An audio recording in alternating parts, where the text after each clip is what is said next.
नमो लोये सौहरिहन्ताणम् नमो लोये सौहृदानम् नमो लोये सौभागिर्यानम् नमो लोये सौज्यायानम् नमो लोये सौत्रिकावती सावनम् ओंकारमिन्दु संयुक्त नित्यम् जायन्ति योगिनः कामदमोक्षदो चैव ओंकाराय नमो नमः मङ्गलम् भगवान् मङ्गलम् गौतमोऽग्नि मङ्गलम् कुन्कुण्डारि विजेन्द्रमोसुमङ्गलम् नमः समरिसाराय स्वानुभूत्या तथा स्थिति स्वभावाय भवाय सर्वाणां विभाव निरुद्ध निराकार।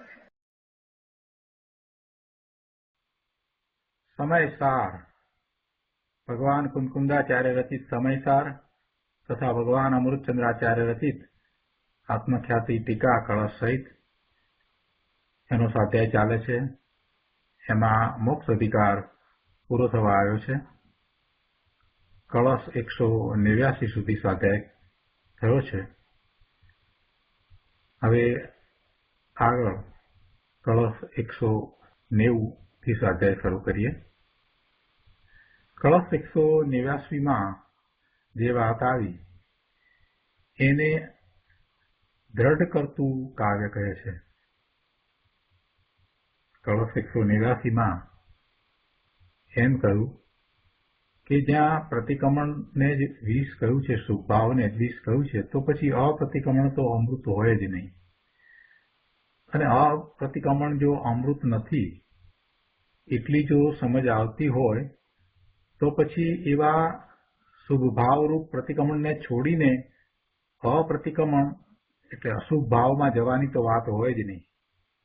પરંતુ એવા શુભભાવરૂપ પ્રતિક્રમણને છોડીને ઉપર જવાની, ઊંચે ચડવાની એટલે કે ત્રીજી ભૂમિકાના અપ્રતિક્રમણ આદિ રૂપ શુદ્ધ ભાવને પ્રાપ્ત કરવાની વાત કરવામાં આવી હોય।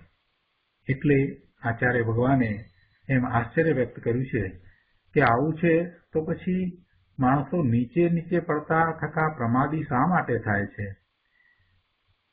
પ્રમાદ છોડીને એ ઊંચે કેમ ચડતા નથી? ગુરુદેવે આનો ઘણો વિસ્તાર કર્યો। હવે આવા જ અર્થને દ્રઢ કરતું કાવ્ય કળશ 190 અમૃતચંદ્રાચાર્ય ભગવાન કહે છે। તો આપણે કળશ 190 લઈએ।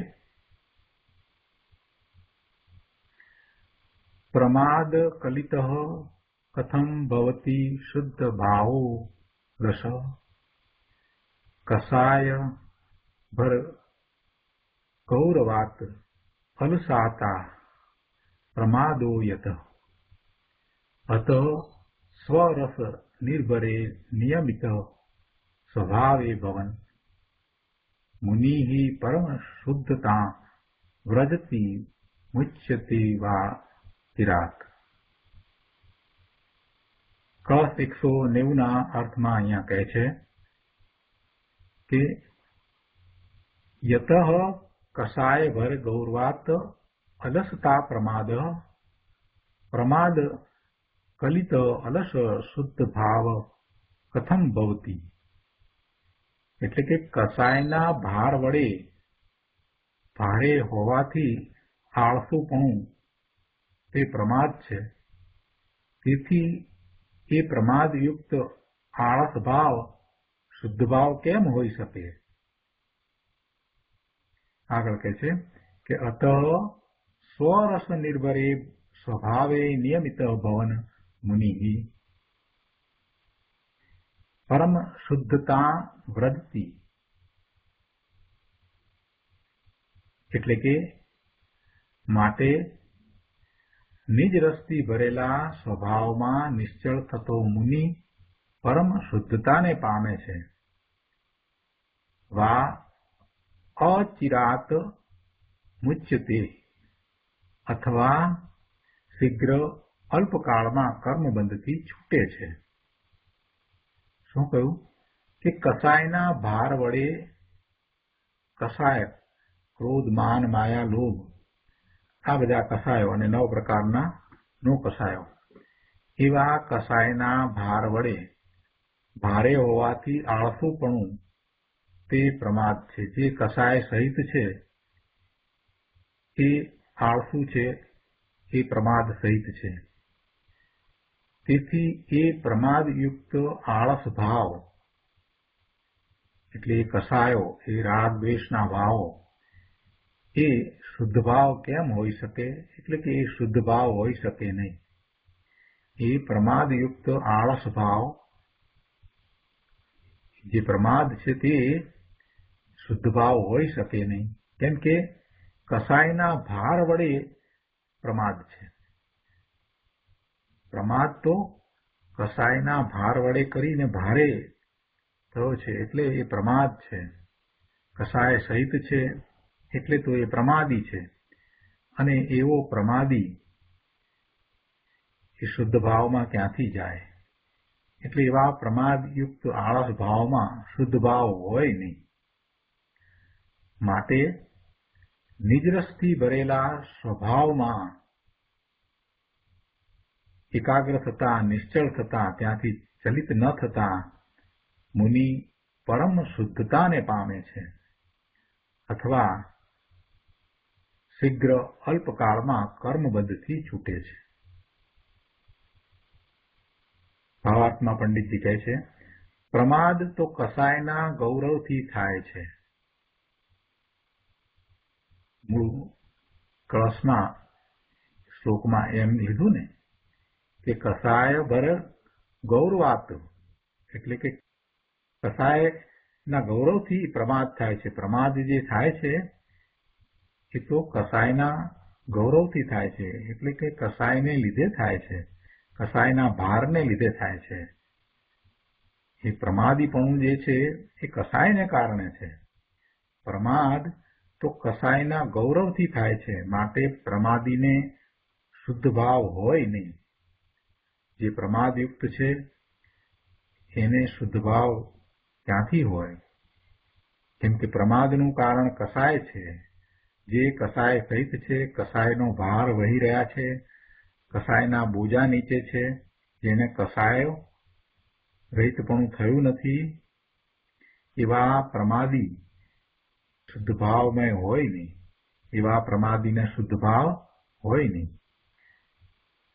એનાથી વિપરીત જે મુનિ છે એ મુનિ તો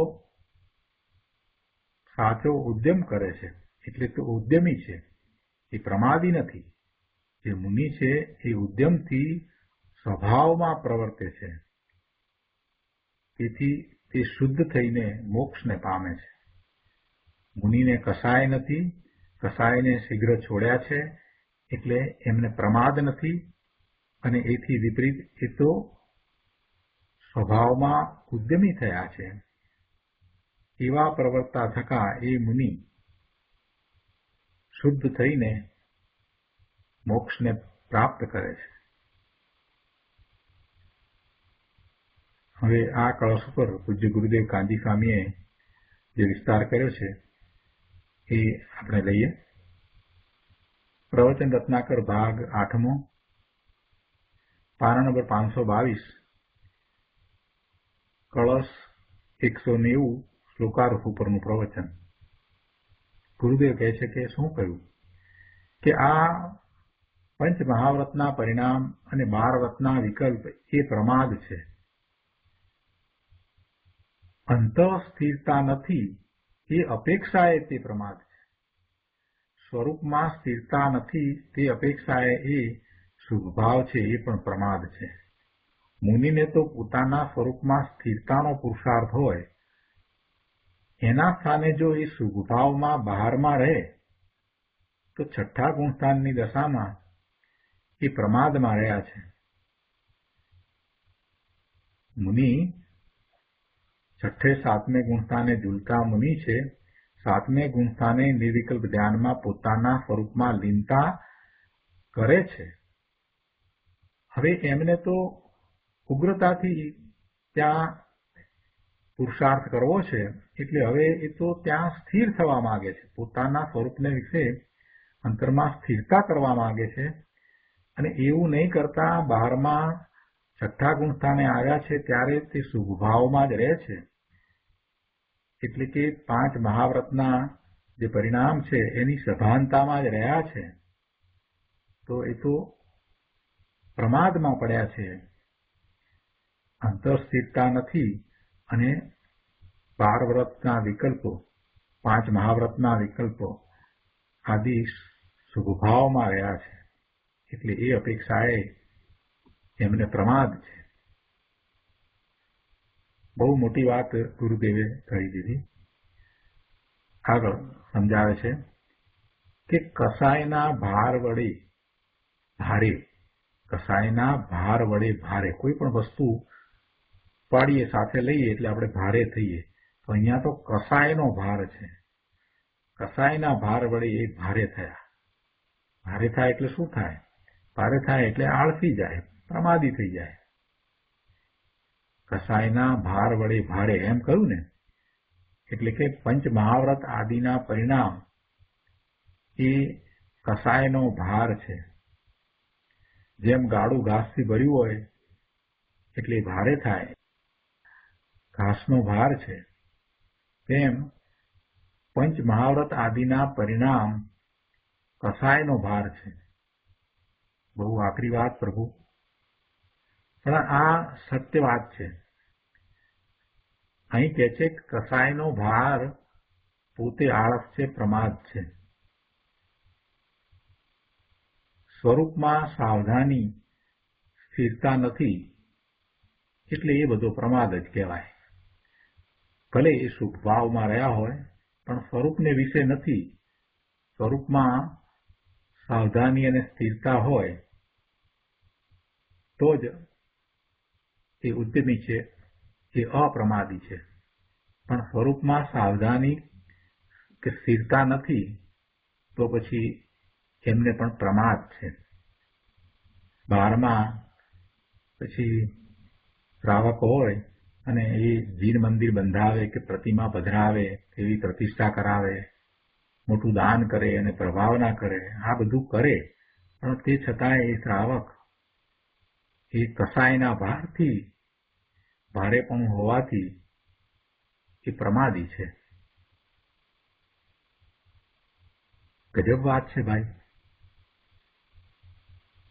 આ ધંધા પાણીમાં બહુ હોંશથી રોકાવું એ તો પ્રમાદ છે જ, પણ દયાદાન, વ્રત, ભક્તિ, પૂજા, આ જીન મંદિર બંધાવવા, પ્રતિમાની પ્રતિષ્ઠા કરાવવી, એ બધું હોંશથી કરે એ પણ પ્રમાદ છે. એ રાગ છે, શુભ રાગ છે. સ્વરૂપમાં લીનતા નથી, સ્વરૂપને વિશે દ્રષ્ટિ નથી રહેતી અને આવા શુભભાવમાં રહ્યા છે તો એ પ્રમાદ કરી રહ્યા છે. કેમ કે એને તો એકમાત્ર સ્વરૂપની દ્રષ્ટિ હોવી જોઈએ, સ્વરૂપનું લક્ષ્ય હોવું જોઈએ, સ્વરૂપમાં લીનતાનો પુરુષાર્થ હોવો જોઈએ, સ્વરૂપમાં સ્થિરતાનો પુરુષાર્થ હોવો જોઈએ. એના સ્થાને એ શુભભાવમાં રોકાઈ રહ્યા છે તો એ પ્રમાદમાં પડ્યા છે. આવી વાત છે. આગળ કહે છે એટલે એવો જે પ્રમાદયુક્ત આળસ ભાવ એ શુભ ભાવ કેમ હોઈ શકે? એટલે કે એ પ્રમાદયુક્ત ભાવ છે એ તો શુદ્ધ ભાવ હોય નહીં. ગુરુદેવ સમજાવે છે કે શુદ્ધ ચૈતન્ય રસથી ભરેલો પોતે ભગવાન છે. એના આશ્રયમાં ન જતા અશુભની પ્રવૃત્તિમાં હોંશથી, બહુ હોંશથી હરખ કરીને કાળ ગાળે એ તો પાપી છે. એની તો અહીંયા વાત કરવી નથી. એ તો પ્રમાદથી ભરપૂર છે, એને તો શુદ્ધ ભાવ હોય જ નહીં. પણ અહીં તો વિશેષ આ વાત છે કે શુભ ભાવમાં પણ જે હોંશથી રોકાયેલો છે, ઉત્સાહપૂર્વક શુભ ભાવમાં જે રોકાયેલો છે, હોંશથી રોકાયેલો છે, તે પણ પ્રમાદયુક્ત આળસુ છે. એમાં પછી શુભભાવ પંચમહાવ્રતના રાગ અને 28 મૂળ ગુણના રાગ હોય, તે પૂજા ભક્તિ વિનય હોય તો પણ એ શુભભાવ છે અને એમાં એ રોકાયો છે તો નિર્વિકલ્પ ધ્યાનમાં, શુદ્ધ ભાવમાં સ્થિરતા કરતો નથી. તેથી એ પ્રમાદયુક્ત છે. કે છે કે છઠ્ઠે ગુણસ્થાને તે પ્રમાદી કહેવાય છે. અગાઉ પણ ગાથામાં આવ્યું છે ને, 6ઠ્ઠા ગુણ સ્થાને પ્રમત છે અને 7મે અપ્રમત છે. 6ઠ્ઠે ગુણ સ્થાને તે પ્રમાદી કહેવાય છે. અંદર સ્વરૂપમાં લીન સ્થિર થાય ત્યારે એને અપ્રમાદ છે અને ત્યારે શુદ્ધ ભાવ છે. એટલે આવા જે પ્રમાદયુક્ત આળસના ભાવ છે એ શુદ્ધ ભાવ નથી. પ્રમાદયુક્ત આળસના ભાવ શુદ્ધ ભાવ નથી. આગળ કહે છે કે માટે નિજરસથી ભરેલા સ્વભાવમાં, આત્માનો સ્વભાવ નિજરસથી એટલે શુદ્ધ ચૈતન્ય રસથી, શાંત રસથી, આનંદ રસથી ભરેલો છે. એવા સ્વભાવમાં જે લીનતા સ્થિરતાનો ઉદ્યમ કરે છે એ અપ્રમાદી છે અને એ જ કર્મરહિત મોક્ષની દશાને પ્રાપ્ત કરે છે. એટલે કે છે કે શુદ્ધ ચૈતન્ય રસથી, શાંત રસથી, આનંદ રસથી સ્વભાવ ભરેલો છે. શુભાશુભ ભાવના રાગ રસથી રહિત ભગવાન આત્મા એક ચૈતન્ય રસથી, પિતરાગ રસથી ભરેલો છે. આવા સ્વરસથી ભરેલા સ્વભાવમાં ચલિત થયા વિના નિશ્ચલ થઈને મુનિ પરમ શુદ્ધતાને પ્રાપ્ત કરે છે, અથવા તો તે શીઘ્ર એટલે કે અલ્પકાળમાં કર્મથી મુક્ત થાય છે, મોક્ષને પામે છે. કોઈએ પ્રશ્ન કર્યો કે જો શીઘ્ર મુક્ત થાય છે તો ક્રમબદ્ધ ક્યાં ગયું? જો જે અપેક્ષાએ જે વાત ચાલતી હોય એને એ અપેક્ષાએ નહીં સમજવી અને કંઈક વચમાં ઊભું કરવું, એવું પણ કેટલાક લોકો કરે છે. અહીંયા તો સ્પષ્ટતા કરાવવા માટે આવા પ્રશ્ન ખુદ રામજીભાઈ પોતે પૂછતા હતા, જેથી કરી અને ગુરુદેવ એ સંબંધી વધારે સ્પષ્ટતા કરે. કોઈને એવો પ્રશ્ન થાય કે આ પોતાના સ્વરૂપ વિશે જવાથી શીઘ્ર અલ્પકાળમાં જો કર્મમુક્ત થવાતું હોય તો પછી જો ક્રમબદ્ધ હોય તો ક્રમબદ્ધ પ્રમાણે તો એ રહ્યું નહીં. વસ્તુનું સ્વરૂપ ક્રમબદ્ધને ઓળંગતું નથી. એટલે જે પરિણમન થાય છે તે ક્રમબદ્ધને ઓળંગીને થતા નથી. ક્રમબદ્ધ પર્યાયનો આપણે જે 3 કલાકનો સ્વાધ્યાય કર્યો એમાં આ બધી સ્પષ્ટતાઓ આપણે કરી હતી. ક્રમબદ્ધમાં પુરુષાર્થ ક્યાં છે એ બધી વાત પણ આપણે કરી હતી. ક્રમબદ્ધનો એવો અર્થ નથી થતો કે એમાં જે ક્રમમાં થવું જોઈએ એના કરતા ક્રમ છોડીને થાય તો જ પુરુષાર્થ થાય, એવો કઈ પુરુષાર્થનો અર્થ નથી થતો. એટલે ક્રમબદ્ધમાં જે પુરુષાર્થની વાત કરી છે એ પુરુષાર્થ તો રહે જ છે.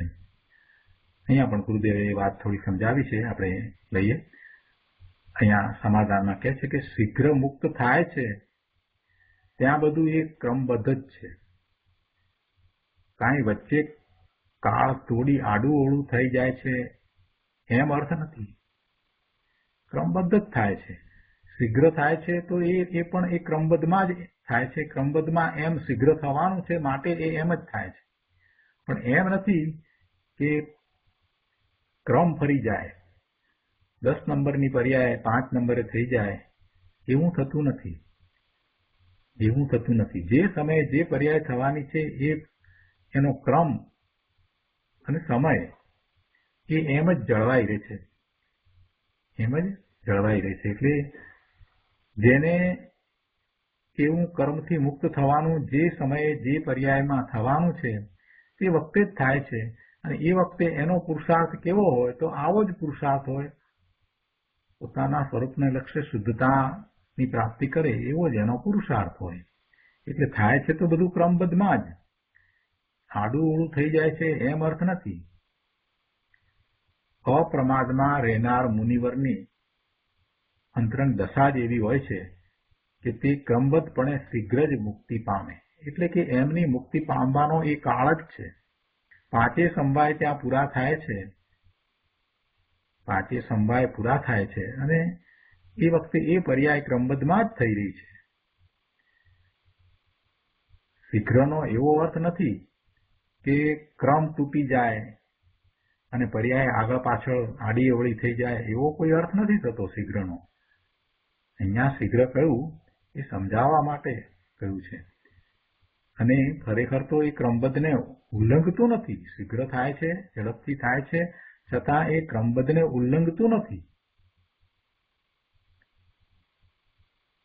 અપ્રમાદીને શીઘ્ર અલ્પકાળે મુક્તિ થવાનો ક્રમ જ છે. ગુરુદેવે 4 લીટીમાં ઘણી વાત સમજાવી દીધી. આપણે ક્રમબદ્ધનો સ્વાધ્યાય કર્યો છે એટલે આ વાતનો હવે વધારે વિસ્તાર કરવાની જરૂર નથી, બધાને યાદ જ છે. ત્યારે કોઈ વળી કહે છે ક્રમબદ્ધ માનવાથી આળસુ નિરુદ્યમી થઈ જવાશે. આનો પણ આપણે ઘણો વિસ્તાર કરી અને સમજ મેળવી છે. અહીંયા ગુરુદેવે સરસ સમજ આપી છે. કહે છે કે ભાઈ એમ નથી. ક્રમબદ્ધ માનવાથી આળસુ કે નિરુદ્યમી થઈ જવાશે એમ નથી. જે ક્રમબદ્ધ ને યથાર્થ માને છે, સમજે છે, શ્રદ્ધે છે, ક્રમબદ્ધને બરાબર જેમ છે તેમ સમજી અને શ્રદ્ધે છે, એટલે કે એવી જ એની શ્રદ્ધા છે કે ના બધું બરાબર ક્રમબદ્ધમાં જ થઈ રહ્યું છે અને જીનેશ્વર ભગવાનના જ્ઞાનમાં એમ જ આવ્યું છે, એમ જેને ક્રમબદ્ધનો સ્વીકાર છે તે સ્વતંત્ર પુરુષાર્થથી થાય છે. કેવી રીતે? તો કે જેને અંતરમાં યથાર્થ નિર્ણય થાય છે કે બધું ક્રમબદ્ધ છે, જે સમયે જે પર્યાય જે રીતે થવાની હોય તે સમયે તે પર્યાય તે રીતે થાય જ છે, અને એમાં ઇન્દ્ર કે નરેન્દ્ર કે જીનેન્દ્ર પણ ફેરફાર કરી શકતા નથી, તો પછી આ પરદ્રવ્યોના કર્તા થઈને એમાં ફેરફાર કરવાનો ભાવ કરવો વ્યર્થ છે. પરદ્રવ્યના કર્તાપણાના ભાવથી તો છૂટવું જ રહ્યું. પરદ્રવ્યના કાર્યો હું કરી શકતો જ નથી, એની પર્યાય પણ નિશ્ચિત છે. એ પર્યાય પણ એના કાળે ક્રમબદ્ધમાં જે થવાની છે તે જ થશે. એટલે હું કાંઈ ક્યાંય બહારમાં, મારા સ્વરૂપની બહારમાં ક્યાંય કોઈ પણ જગ્યાએ કોઈ પણ કાર્ય પરમાં કરી શકતો નથી, એમ એને અકર્તા ભાવ આવે છે. પરદ્રવ્યના કર્તાપણાના ભાવથી છૂટી અને સ્વદ્રવ્યના આશ્રયમાં જાય છે. બહારમાં પરમાં એ કાંઈ કરી શકતો નથી એવો અકર્તા ભાવ આવતા પછી એ સ્વ તરફ વળે છે. ક્યાંય કોઈ સંગ્રહ નહીં એટલે ક્યાં જાય? પોતાના ઘરે જાય, બીજે ક્યાં જાય? એટલે સ્વદ્રવ્યના આશ્રયમાં જાય છે. અને સ્વદ્રવ્યના આશ્રયમાં જવું એનું નામ જ પુરુષાર્થ છે. પુરુષાર્થ કોઈ બીજી ચીજ નથી. પુરુષાર્થ બીજી ચીજ છે? પુરુષાર્થ એટલે શું? શુદ્ધ ચૈતન્ય સ્વભાવી સ્વદ્રવ્યના આશ્રય પરિણમવું એ જ ઉદ્યમ અને એ જ પુરુષાર્થ છે.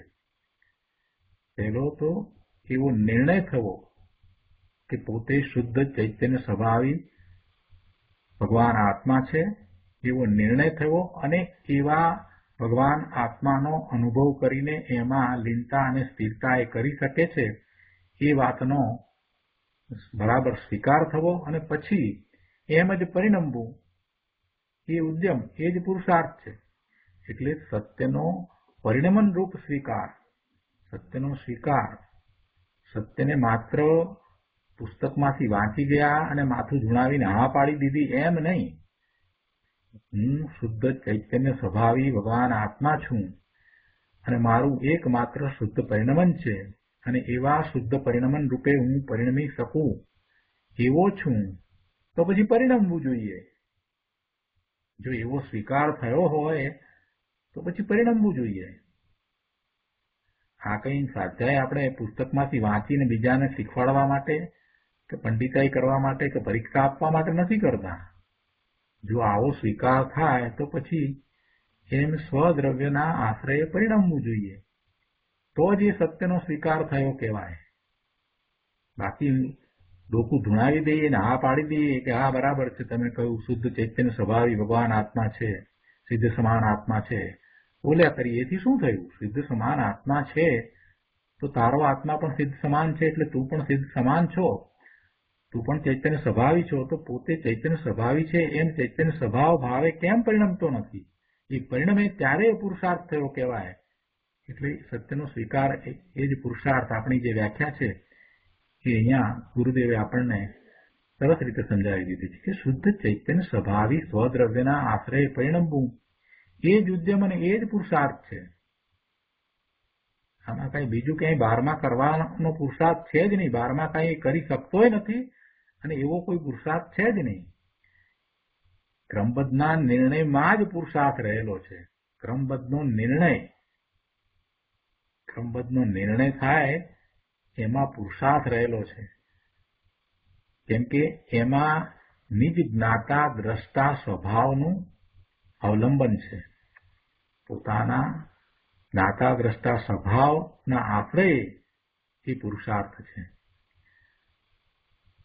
ક્રમબદ્ધનો સ્વીકાર થતા પરદ્રવ્યના કાર્યો એ કરી શકતો જ નથી, એટલે અકર્તા ભાવ આવે છે અને અકર્તા ભાવ આવતા એ સ્વરૂપ તરફ વળે છે અને સ્વરૂપ તરફ વળી અને પોતાના ચૈતન્ય સ્વભાવી સ્વદ્રવ્યનો આશ્રય કરીને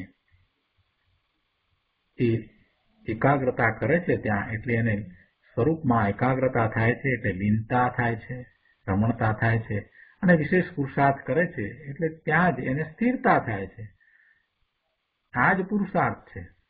એટલે આવો પુરુષાર્થ જેને છે એ જ્ઞાની, એ સમ્યક દ્રષ્ટિ છે. એ ભવના ભ્રમણને ટાળે છે અને પોતાના મુક્ત સ્વરૂપને પ્રગટ કરે છે. આગળ અહીંયા કહે છે કે જે જે દેખી વિતરાગને તે તે હોશી વીરા રે અનહોની કબહુ નહીં હોશી કાહે હોત અધીરા રે. અધીરો શુકરા થાય ભાઈ. ક્રમબદ્ધનો નિર્ણય કરનાર એ તો ધીર ને વીર હોય. એની વાત આ છંદમાં ભૈયા ભગવતીદાસે પ્રગટ કરી છે. ક્રમબદ્ધનો નિર્ણય કરનાર એ જાણનાર દેખનાર પણ રહેતો થકો દ્રષ્ટા જ્ઞાતા ભાવે રહે એવો. કેમ કે અકર્તા ભાવ આવ્યો છે, સ્વરૂપનું લક્ષ થયું છે, સમ્યક દ્રષ્ટિ થયો છે. હવે એ તો માત્ર જ જ્ઞાતા દ્રષ્ટા જ હોય છે. જગતના બધા જ કાર્યો થાય છે તે થાય છે. જે પર્યાયને જેમ થવું હોય તેમ થશે. એમાં એને કાંઈ ઉપાધિ નથી લાગતી કે આમ જ પર્યાય થાય તો સારું, આમ કેમ પર્યાય ન થઈને. અરે પર્યાયના કારણે જે સ્વયં જેમ થવાની છે તેમ થશે તો થશે. એમાં અમારે શું છે? અમે ભગવાન આત્મા ત્રિકાળ જ્ઞાયક અમે તો સિદ્ધ સમાન છીએ, શુદ્ધ છીએ, પરમ પારિણામિક ભાવ. અમને શું છે? જેને ક્રમબદ્ધનો નિર્ણય થયો છે એને પરનું લક્ષ તો છૂટી જાય છે, પરમાં ફેરફાર કરવાની બુદ્ધિ રહેતી નથી, આગુ પાછું કરવાનો વિકલ્પ પણ ઉઠતો નથી ને સ્વરૂપનું લક્ષ થાય છે અને સમ્યક દર્શન થાય છે અને પછી દ્રષ્ટિ સ્વરૂપ તરફ જ રહે છે. એને ક્યાં કાંઈ કરવું છે? એને કરવાનો કોઈ વિકલ્પ જ રહેતો નથી કે હું કાંઈક કરું. કરવાનું ક્યાં કાંઈ છે જ. પોતે જ્ઞાન આનંદ સ્વભાવી છે તો જ્ઞાન આનંદ સ્વભાવી છે, બસ એ ભાવે રહે છે. બીજું શું કરવું છે એને? જે પર્યાય જે કાળે જેમ થવાની છે તેમ થાય છે. આ શરીર સાથેનો સંબંધ છૂટવાનો હશે ત્યારે છૂટશે. એમાં અમને શું છે? આવી દ્રષ્ટિ થઈ જાય છે. અમે ભગવાન આત્મા ત્રિકાળ જ્ઞાયક છીએ. આ બધું અમે તો જોઈ રહ્યા છીએ. અમે તો માત્ર જોઈ રહ્યા છીએ. અમે એનામય નથી. અમારે એને શું છે? કાંઈ સંબંધ નથી.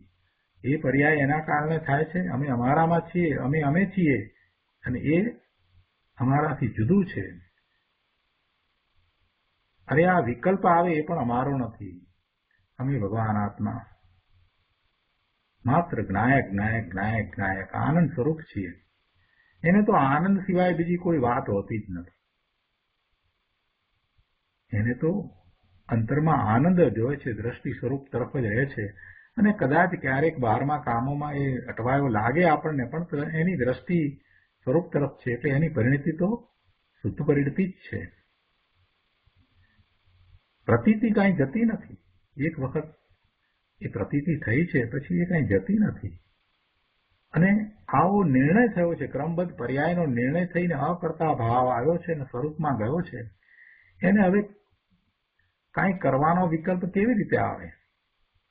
કોણ કરે? ગુરુદેવ ઘણીવાર બોલે છે, કોણ કરે એમ કરીને જયારે ગુરુદેવ બોલતા હોય ત્યારે વિચાર એ કરવાનો કે આવું વાક્ય ગુરુદેવ કેમ બોલ્યા, કઈ રીતે બોલ્યા?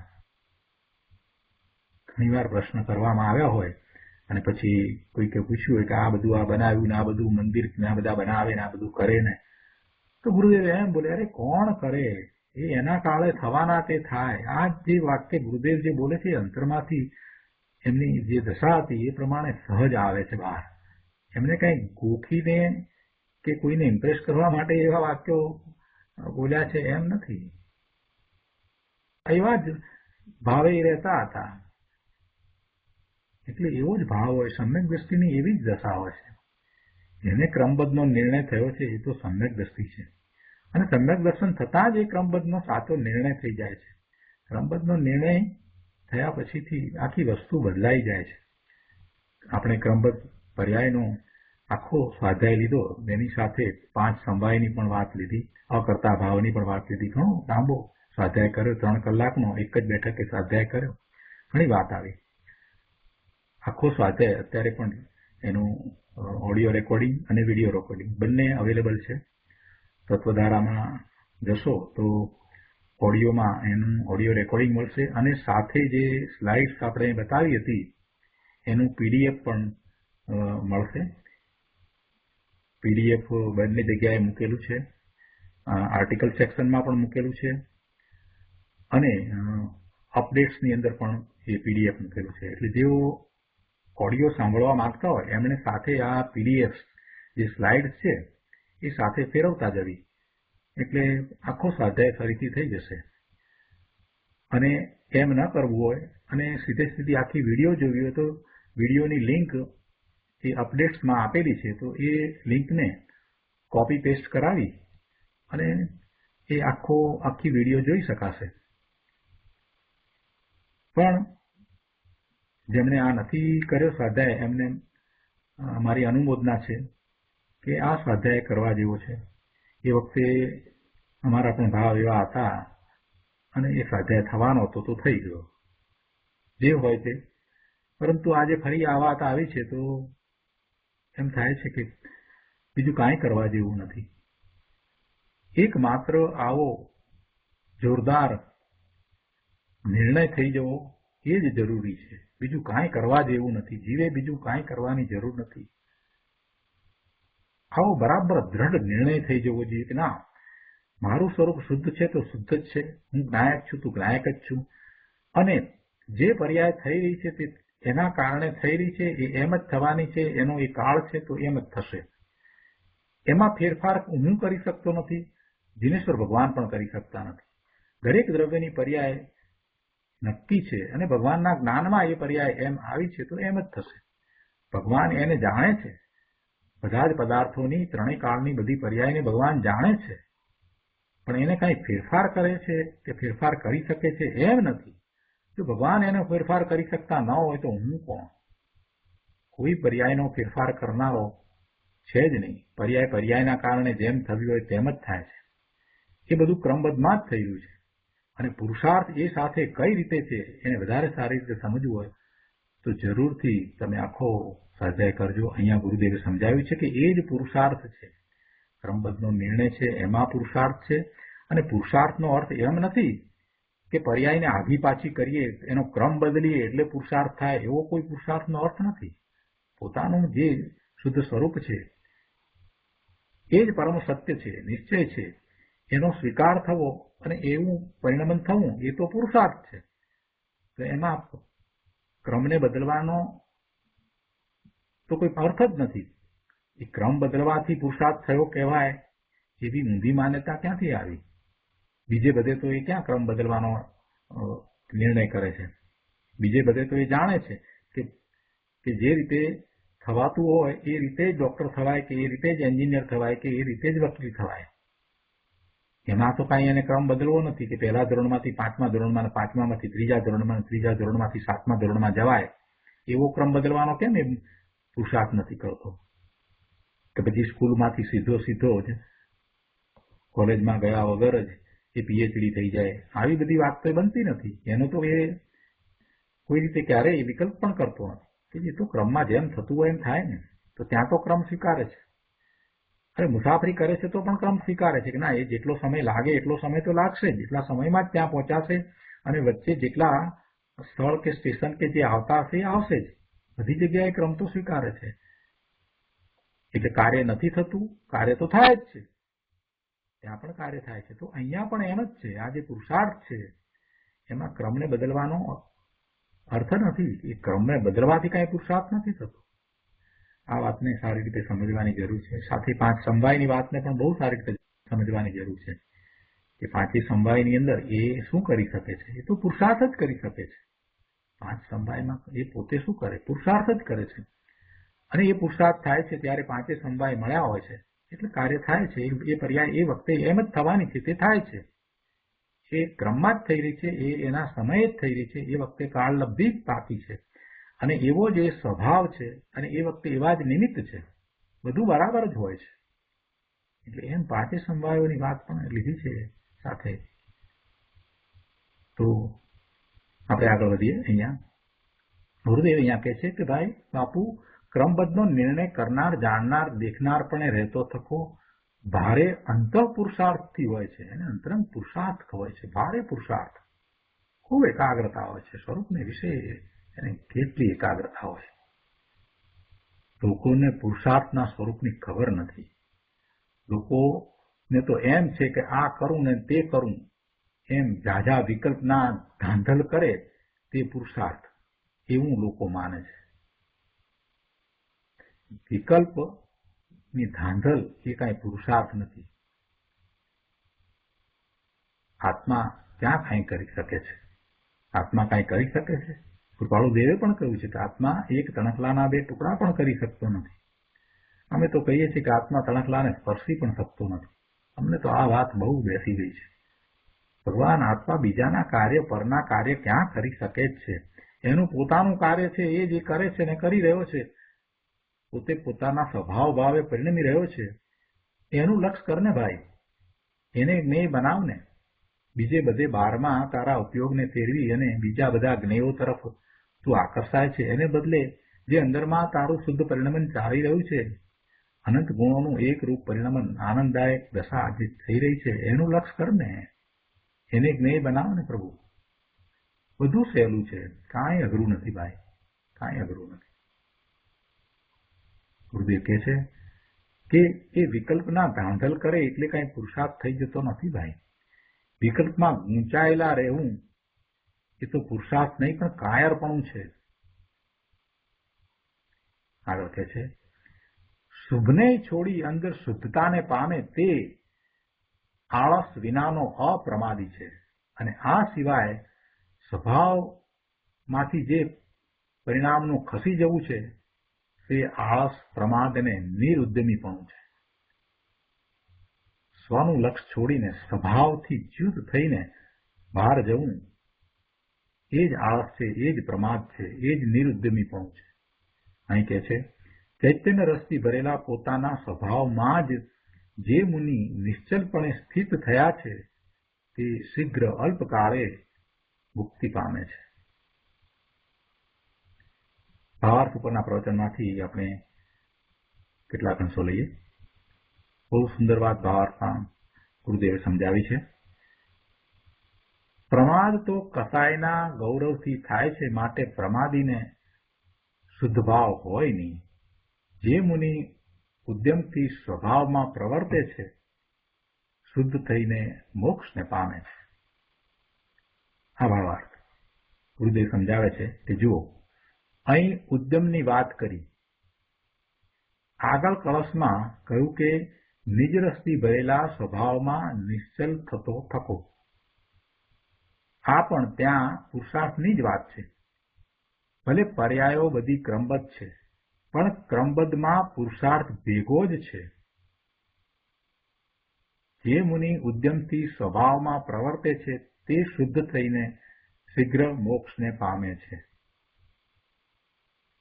જે પામે છે એને જ્યારે પામે છે, જે પર્યાય થાય છે એ જ વખતે થવાની જ પર્યાય છે, એમની એ કાળ લબ્ધિ પાકી છે, એ ક્રમબદ્ધમાં જ થઈ રહ્યું છે. ત્યારે કોઈ કહે છે કે ઉદ્યમ પુરુષાર્થ ક્યારે થશે તેની કેવળી પરમાત્માને ખબર છે, તો તે ઉદ્યમ કરવાનું કેમ કહે? કેવી ગાંડી વાત મૂકી. કેવળી પરમાત્માને ખબર છે, કેવળી પરમાત્માને ખબર છે કે ક્યારે થશે, તો પછી ઉદ્યમ કરવાનો ઉપદેશ શા માટે આપે? આવી ગાંડી વાત હોય. ઉપદેશ તો પુરુષાર્થનો જ હોય ને, અને પુરુષાર્થનો જે ઉપદેશ આવ્યો છે એ પણ ક્રમબદ્ધમાં જ આવ્યો છે. કેવળી પરમાત્માને બધી ખબર છે. કેવળી પરમાત્માને જગતના બધા જ પદાર્થોની, જીવોની, ત્રણેય કાળની બધી જ પર્યાયો એક પ્રવાહ રૂપે જણાય છે. એટલે એ બધું ક્રમબદ્ધ છે એ વાત તો નિશ્ચિત છે, કોઈ પર્યાયમાં ફેરફાર થઈ શકતો નથી. પણ એમનો જે ઉપદેશ આવ્યો છે કે જે ઉપદેશનું નિમિત્ત પામીને જીવો ધર્મ માર્ગે વળવાના છે, એ બધું પણ ક્રમબદ્ધમાં જ છે. ક્રમબદ્ધનો સ્વીકાર કરીએ ત્યારે પછી એ વાત પણ સાથે આવી જાય છે કે કેવળી પરમાત્માનો ઉપદેશ પણ ક્રમબદ્ધમાં જ આવ્યો છે. અને કેવળી પરમાત્માએ એ કેવી રીતે એ પરમાત્મા થયા છે? પોતે સ્વભાવ ભાવે રહીને પરમાત્મા થયા છે. સ્વભાવ ભાવે સ્થિરતા કરીને પરમાત્મા થયા છે. જો ગુરુદેવ એ વાત સમજાવે છે. એમનો પુરુષાર્થનો તો જરા વિચાર કરો, પુરુષાર્થને તો સમજો. કહે છે કે અરે ભાઈ, વિતરાગ કેવળી પરમાત્મા પુરુષાર્થ પૂર્વક સ્વ સ્વભાવમાં ગયા છે અને વિતરાગ થયા છે. તેમની જે સ્વ અતિશય વાણી નીકળી તેમાં પણ એ જ એટલે કે પુરુષાર્થની જ વાત આવે, પ્રમાદની વાત ન આવે. ભગવાનની તો આજ્ઞા જ આ છે કે સમય માત્ર પણ પ્રમાદ ન કરીશ, એક સમય માત્ર માટે પણ પ્રમાદ નહીં કર. એટલે કે નિરંતર સ્વભાવમાં જ રત રહે, પ્રમાદમાં નહીં. એક સમય માત્ર પણ તું પ્રમાદમાં નહીં રહે, માત્ર સ્વભાવમાં જ રહે. પ્રમાદમાં રહ્યો છે એટલે બહારમાં રહ્યો છે. જગતમાં જ્યારે જે બનવાનું હશે ત્યારે તે બનશે, એમ ક્રમબદ્ધ માનનારની દ્રષ્ટિ ક્યાં જાય? એની દ્રષ્ટિ સ્વદ્રવ્ય ઉપર જશે, અને ત્યારે તે થવા કાળે જે થાય તેનો જ્ઞાતા માત્ર રહેશે. જે થાય છે તે થાય છે, જે થવાનું છે તે જ થાય છે, એના ક્રમમાં જ થાય છે, એના સમયે જ થાય છે. એમાં અમને શું છે? અમે તો ભગવાન આત્મા માત્ર જાણીએ છીએ, જોઈએ છીએ, બીજું શું છે? એનું જ્ઞાન કરીએ છીએ. એ જ્ઞાન પણ અમારે ક્યાં કરવું છે? એ જ્ઞાન પણ થાય છે. અમે તો સ્વરૂપને વિશે રહ્યા છીએ. જ્ઞાનનો સ્વભાવ સ્વ પર પ્રકાશક છે, તો એમાં સ્વપ્રકાશકપણું છે તો પરપ્રકાશકપણું છે. એકલું પરપ્રકાશકપણું નથી. એ સ્વને પ્રકાશે છે એવો જ્ઞાનનો સ્વભાવ છે. સ્વને પ્રકાશે છે તો પર એમાં ઝળકે છે. જગત આખાના બધા જ જ્ઞેયો એમાં પ્રતિબિંબિત થાય છે. પોતે જ્ઞાનરૂપી શુદ્ધ નિર્મળ અરીસો છે, એની અંદર જ્ઞેય માત્ર પ્રતિબિંબિત થાય છે. જ્ઞાનની એ નિર્મળતા છે પ્રભુ, જ્ઞાનની એ નિર્મળતા છે. અહીંયા કહે છે કે એની દ્રષ્ટિ ક્યાં જશે? જે ક્રમબદ્ધ ને માને છે એની દ્રષ્ટિ ક્યાં જશે? એની દ્રષ્ટિ સ્વદ્રવ્ય ઉપર જશે, અને ત્યારે તે થવા કાળે જે થાય તેનો જ્ઞાતા માત્ર રહેશે. જ્યાં પર્યાય બુદ્ધિ હોય તેને દ્રવ્ય દ્રષ્ટિ થઈ નથી, સ્વરૂપની દ્રષ્ટિ થઈ નથી, અને જેનું લક્ષ પર્યાયમાં જ રહ્યું છે, જે પર્યાયને જ જાણે છે, જે પર્યાયને જ જાણે છે એવો પર્યાય બુદ્ધિ હોય, એ દ્રવ્ય દ્રષ્ટિ વિના રખડે છે. પર્યાય સાથે જોડાઈ જાય છે. પર્યાયમાં કાંઈક કરવું, પર્યાય આમ થાય તો સારું, પર્યાય ને આમ ફેરવીએ, પર્યાય કેમ થશે? પર્યાયનું શું? કેવી પર્યાય થશે? એમાં જે પડ્યો છે એ પોતાના સ્વરૂપમાં જતો જ નથી. એટલે એવો પર્યાય દ્રષ્ટિ છે એ મૂંડ છે, પર્યાય દ્રષ્ટિ છે મિથ્યા દ્રષ્ટિ છે, દ્રવ્ય દ્રષ્ટિ છે તે સમ્યક દ્રષ્ટિ છે. અહીંયા કહે છે કે જ્યાં પર્યાય બુદ્ધિ હોય ત્યાં તેને ફેરવવાની અને ટાળવાની બુદ્ધિ હોય છે. પર્યાયનું લક્ષ કરીને રહ્યો હોય ને એટલે એ પર્યાયનો જ વિચાર કરે કે આ પર્યાયને કેમ ફેરવું, આ પર્યાયને કેમ ટાળવું. અરે ભલા ભગવાન, તારી એ તાકાત નથી કે ઇન્દ્ર પણ ફેરવી શકતા નથી, ટાળી શકતા નથી, જીનેન્દ્ર પણ એને ફેરવી કે ટાળી શકતા નથી, તો તું ક્યાં એ પર્યાયને ટાળવાનો પુરુષાર્થમાં લાગ્યો છો? એમ થતું જ નથી. માટે તું પાછો વળ, તું પર્યાયમાં ફેરફાર કરી શકતો નથી. અને એ વાતને જ્યારે એ સમજે છે, સિદ્ધાંત પ્રમાણે પણ એક દ્રવ્ય બીજા દ્રવ્યનું કાંઈ કરી શકતું નથી, તો આ જીવ દ્રવ્ય બીજા દ્રવ્યની પર્યાયને કેવી રીતે ફેરવે? એટલે જે પર્યાય બુદ્ધિ છે એને એવા ફેરવવાના ટાળવાના વિચારો આવે છે.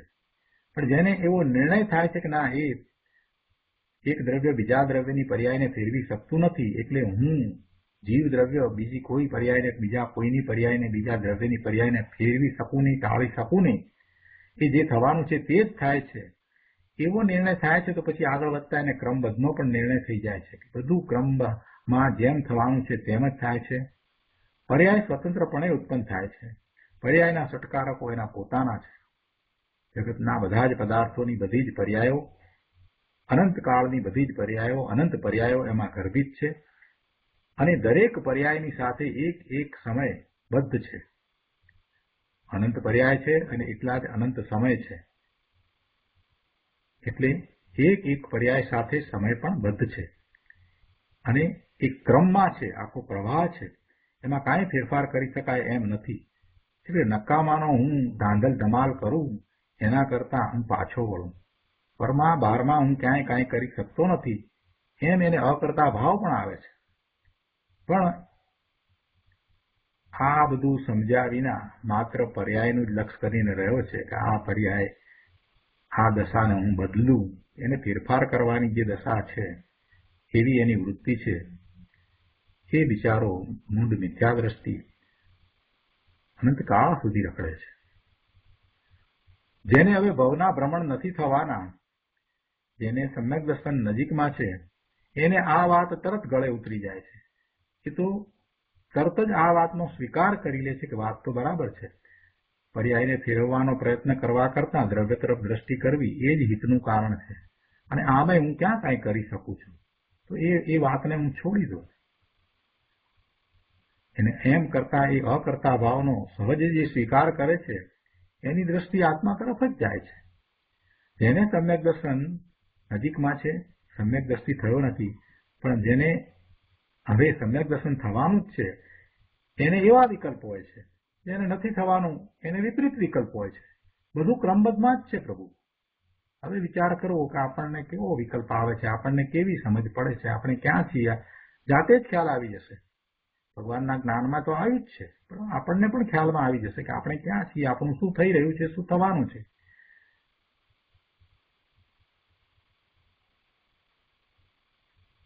સંશય ન હોય, ઉપાધિ ન હોય, ફેરફાર કરવાની વૃત્તિ ન હોય, બધી તરફથી શાંતિ જ લાગે, બધી તરફથી સંતોષ જ લાગે, ત્યારે સમજવું કે હવે આપણે સમ્યક દર્શનની નજીક છીએ. જેને સમ્યક દર્શન થાય એને આ બધું પણ સાથે હોય છે. આ જાત જાતના કોમ્પ્યુટર ને જાત જાતની કાર ને આ બધું જે હોય એમાં પછી એને કાંઈ આશ્ચર્ય થતું નથી. જગતમાં જે કંઈ બનાવો બને એમાં પણ એને કાંઈ આશ્ચર્ય થતું નથી. બધું ક્રમબદ્ધમાં જેમ થવાનું છે તેમ જ થાય છે.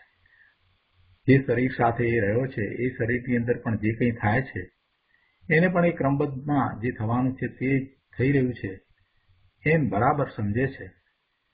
ભલે બહારમાં ક્યારેક કોઈક રીતે એને બીજા ભાવમાં આપણે જોઈએ એવું લાગે, પણ પ્રતીતમાં એ આવ્યું છે, શ્રદ્ધામાં એ આવ્યું છે, એની તો વાત જ જુદી છે. એને એવી પ્રતીતિ થઈ ગઈ છે, શ્રદ્ધા થઈ ગઈ છે, એવો અતૂટ વિશ્વાસ થઈ ગયો છે કે બધું બરાબર જ થઈ રહ્યું છે, જે થાય છે તે બરાબર જ થઈ રહ્યું છે. કોઈ જગ્યાએ ક્યાંય અવ્યવસ્થા નથી, બધું વ્યવસ્થિત થઈ રહ્યું છે, બધું જ ક્રમબદ્ધમાં થઈ રહ્યું છે. જો એવી વ્યવસ્થા તૂટી જાય, જો આ ક્રમબદ્ધ પ્રમાણે બધું થવાનું છે એમાં કોઈ અવ્યવસ્થા હોય, તો પછી તીર્થંકર ભગવાનનું જ્ઞાન, સર્વજ્ઞતા એ ખોટી પડે. પ્રભુ સર્વજ્ઞ છે, તો એ સર્વજ્ઞના જ્ઞાનમાં જેમ આવ્યું છે એમ જ બધું થવાનું છે. એ કંઈ પ્રભુએ કર્યું છે માટે થાય છે એમ નહીં, પણ સર્વજ્ઞ ભગવાનના જ્ઞાનમાં એ આવ્યું છે, અને એ જે કંઈ થઈ રહ્યું છે તે બરાબર એમ જ થશે જ. એમાં બે મત નથી, એમાં ફેરફાર થઈ શકતો જ નથી. જો ફેરફાર થઈ જાય તો પછી પ્રભુની સર્વજ્ઞતા ખોટી પડશે, પ્રભુ ખોટા પડશે. પણ પ્રભુ ખોટા પડે નહીં, એટલે ક્રમબદ્ધનો સ્વીકાર કરી જ છૂટકો છે. ક્રમબદ્ધનો સ્વીકાર કરવો જ રહ્યો, અને ક્રમબદ્ધનો સ્વીકાર થતા અકર્તા ભાવ આવશે, પછી 5 સમવાયનો પણ સાથે વિચાર કરવો, એટલે સહજ રીતે દ્રષ્ટિ સ્વરૂપ તરફ રહેવા માંડશે. આ પુરુષાર્થ છે, આ જ પુરુષાર્થ છે. આ પુરુષાર્થમાં આ જ રીતે ક્રમ છે. અને એમ થતા પછી કંઈ વિહવળતા રહેશે નહીં, શાંતિ થઈ જશે કે બધું બરાબર છે, જગત આખું વ્યવસ્થિત છે, બધું બરાબર જ થઈ રહ્યું છે. જે થાય છે તે એના કારણોસર થાય છે. જે કંઈ જગતમાં થઈ રહ્યું છે એ એના નિશ્ચિત કારણોથી થાય છે, તે તેમ જ થવાનું છે, તે જ થશે અને થાય છે. મારે ઉપાધિ કરવાની જરૂર નથી. મારું જે સ્વરૂપ છે એવા સ્વરૂપે હું રહું, બસ. એ સિવાય મારે બીજું કાંઈ કરવાનું નથી, અને હું કરી પણ શકતો નથી. તો અહીંયા કહે છે કે નિજ રસથી, ચૈતન્ય રસથી ભરેલા સ્વસ્વભાવમાં જે મુનિ ઉદ્યમથી પ્રવર્તે છે તે શીઘ્ર શુદ્ધ થઈને નિર્વાણ પામે છે. આમાં પુરુષાર્થની સાથે ક્રમબદ્ધ પણ આવી ગયું. સ્વસન્મુખતાનો પુરુષાર્થ જેને છે તેના ક્રમમાં પણ શુદ્ધતાપૂર્વક પૂર્ણ શુદ્ધતારૂપ મોક્ષ હોય છે. સ્વસન્મુખતાનો પુરુષાર્થ જેને છે, એટલે કે જેને સ્વસન્મુખ થવાનો પુરુષાર્થ વર્તે છે, જે સમ્યક દ્રષ્ટિ છે, અને એવી સ્વસન્મુખતાનો ઉગ્રતાપૂર્વક જેને પુરુષાર્થ છે, એને એના ક્રમમાં એની પૂર્ણ શુદ્ધ દશા થવાની છે, એ પણ છે, એમ કેવું છે. સ્વસન્મુખતાનો પુરુષાર્થ જેને છે તેના ક્રમમાં પણ શુદ્ધતાપૂર્વક પૂર્ણ શુદ્ધતારૂપ મોક્ષ પણ છે ને છે જ.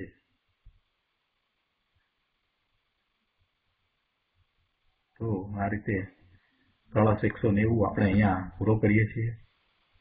બહુ સરસ વાત છે. પોતાના સ્વરૂપને વિશે જવાનો પુરુષાર્થ કરવાની વાત છે. મોક્ષ અધિકારની જ્યારે પૂર્ણાહુતિ થઈ રહી હોય ત્યારે અમૃતચંદ્રાચાર્ય ભગવાનના કળશ આવા જ હોય. આવી જ અદભુત વાત હોય. હવે આજનો સ્વાધ્યાય પૂરો કરતા પહેલા સુખધામ બોલીએ. સુખધામ અનંત સુસંત ચરી દિન રાત